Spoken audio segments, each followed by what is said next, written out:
Welcome back. Today we are in Proverbs chapter 30, verse 18. Verse 18 says, "There are three things which are too wonderful for me, yet four which I do not understand." Remember, these are the Proverbs of a guru.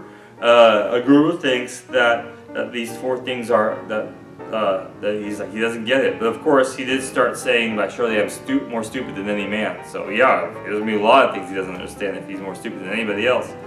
But one is the way of the eagle in the air. It's like, how does the eagle fly? How does he just soar up there? He doesn't flap his wings, he's just soaring. And science is like, oh, I know, you can discuss air currents and lift and drag and all that kind of stuff. A guru is just like, man, God is so good. And even though you can't explain all that stuff, still, God is so good. The way of the serpent on the rock. Have you seen a snake crawl around on the ground? It's like, how does he do that? The way he moves around doesn't look like there's no feet pushing him back. He just slithers back and forth, and that propels him forward. It is amazing.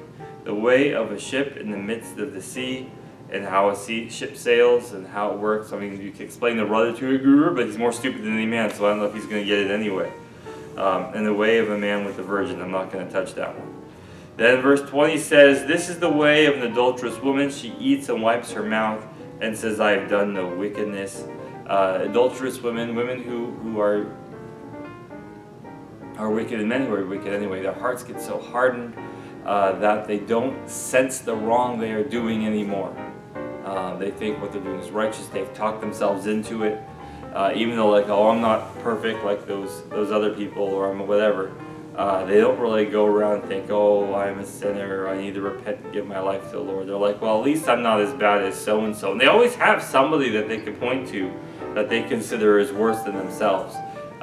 They never think they're the worst people on the planet. Because if they did, they turned their eyes and was like, God help me. They're like, well, I know I'm not perfect, but at least I'm not that guy. There's nobody really over there in case you were worried I was insulting somebody. I'm by myself here because of COVID.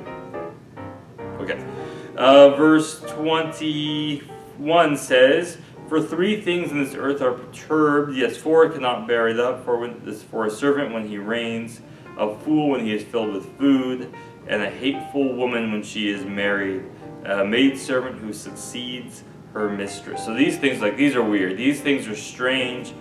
Servant is not in charge. Servants aren't in charge there. They serve. That's weird. That shouldn't be. A fool is filled with food. Fools should be hungry all the time because they can't figure out how to get the food or enough food to satisfy them.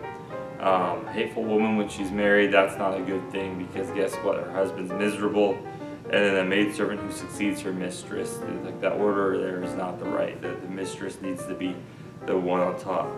And then verse 24 says, there are four things which are little on the earth, but they are exceedingly wise. So these four things here are things that it's like, man, they're small, they seem insignificant, but they're really, really smart.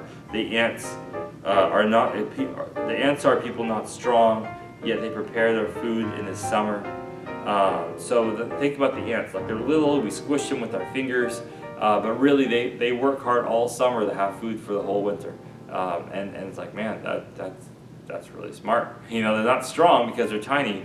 But they're really strong because they well, not only because they can lift their body weight more, but because they are smart enough to prepare for the winter. Then it also says the rock badgers are a feeble folk. Yes, they make their home in the crags. You know, these little rock badgers. They're like ground rock squirrels or whatever that they have over there. We don't have them here in California, but we do have ground squirrels. If you go to the coast, you'll see some hiding out in the rocks. They're kind of like that. These guys, like, man, they're scared all the time. It's like, how would you survive in rocks by the sea? But they do. They like to hide in the rocks and make their nests in there. Verse 27, "The locusts have no king, yet they advance in ranks. They seem like an army as they come, even though there's no king. And then a spider skillfully grasped with its hands, and it's in the king's palaces."